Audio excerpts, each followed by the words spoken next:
संपन्नता हमेशा मन की अच्छी होती है, धन की नहीं, क्योंकि धन की संपन्नता अहंकार को जन्म देती है और मन की संपन्नता संस्कार को।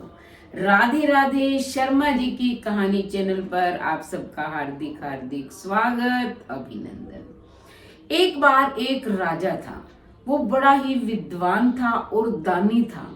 उसका प्रतिदिन का नियम था, वह नदी के किनारे स्नान करने जाता, आकर पूजा पाठ करता और फिर गरीबों को दान करता था। जितनी जिसकी इच्छा हो वो उससे दान ले सकता था। राजा दान करने के पश्चात ही अन्न जल ग्रहण करता था। उन भिखारियों में दो लड़के आते थे, एक का नाम था मोहन और एक का नाम था सोहन।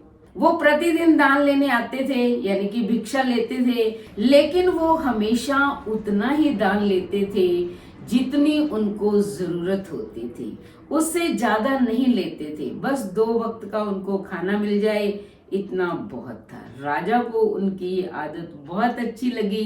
राजा ने कई बार चाहा भी कि इनको बहुत सारा धन दे दूं, लेकिन उन्होंने लेने से इनकार कर दिया।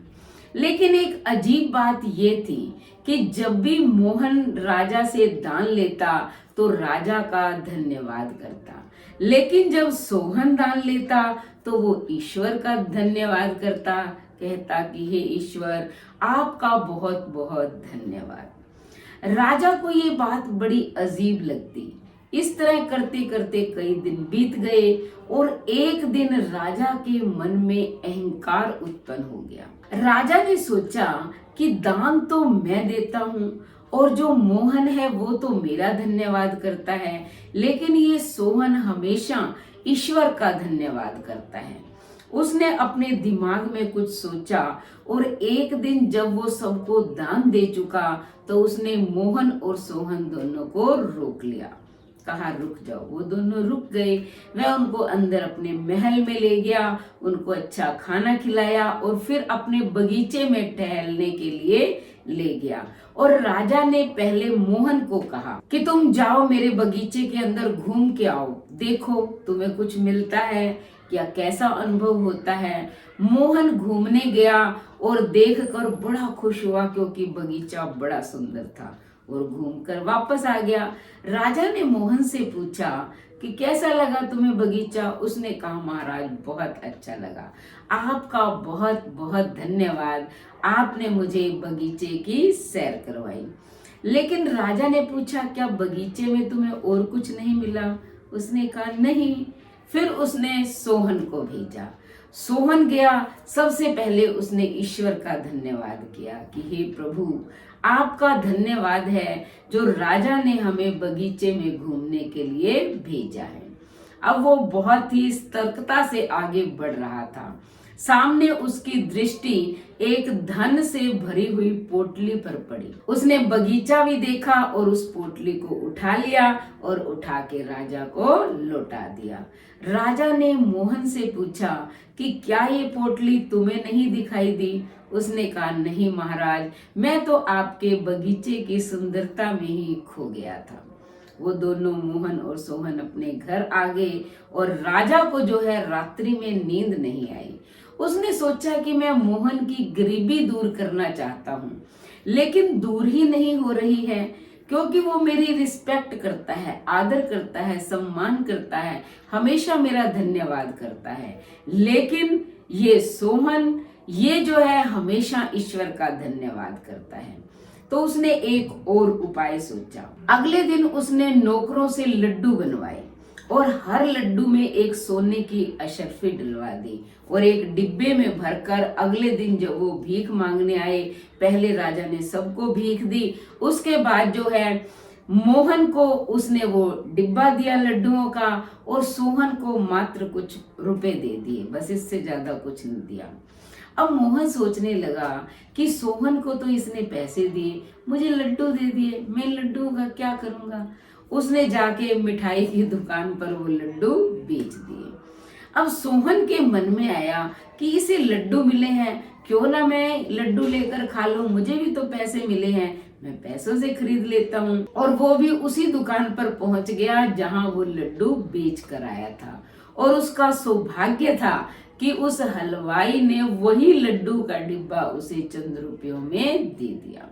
अब जैसे ही सोहन घर आया, उसने लड्डू खाने शुरू किए तो उसमें से सोने की अशर्फियां निकली। उसने धीरे धीरे सारे लड्डू तोड़ दिए, सारी अशर्फियां निकाल ली। अगले दिन जब मोहन उसे बुलाने आया कि चलो भीख मांगने चले, तब उसने कहा कि मैं तो नहीं जाऊंगा, मेरे पास तो सोने की अशर्फियां हैं, अब मैं अमीर बन गया हूँ, अब राजा से भिक्षा मांगने तुम ही जाओ। अगले दिन वो पहुंच गया। राजा खुश था कि मोहन को मैंने अशर्फियां दे दी हैं, वो धनवान बन गया। लेकिन हुआ उसके विपरीत। उसने देखा मोहन तो फिर भीख मांगने आ गया, लेकिन सोहन नहीं आया। तब राजा ने मोहन से पूछा, क्या सोहन नहीं आया? उसने कहा, महाराज, उसे पता नहीं कहां से सोने की अशर्फियां मिल गई, वो तो अमीर बन गया। तब राजा ने उसे कहा कि मैंने तुम्हें मिठाई का डिब्बा दिया था, क्या तुम घर नहीं लेकर गए?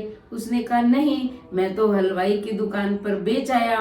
तब राजा ने अपना माथा ही पकड़ लिया और फिर सोचा कि मैंने लाख कोशिश की मोहन को अमीर बनाने की, लेकिन ये नहीं बना, क्योंकि ये मेरा धन्यवाद करता था और सोहन को मैं मात्र कुछ ही पैसे देता था, लेकिन वो ईश्वर का धन्यवाद करता था, इसलिए ईश्वर ने आज उसे अमीर बना दिया।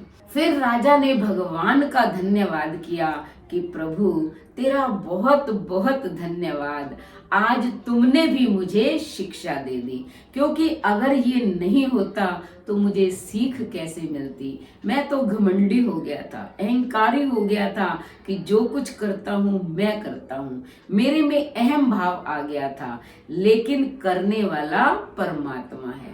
तो इंसान को किसी चीज का अहंकार नहीं करना चाहिए, चाहे वो धन दौलत है, पदवी है, क्योंकि ये तो सब आनी जानी चीजें हैं।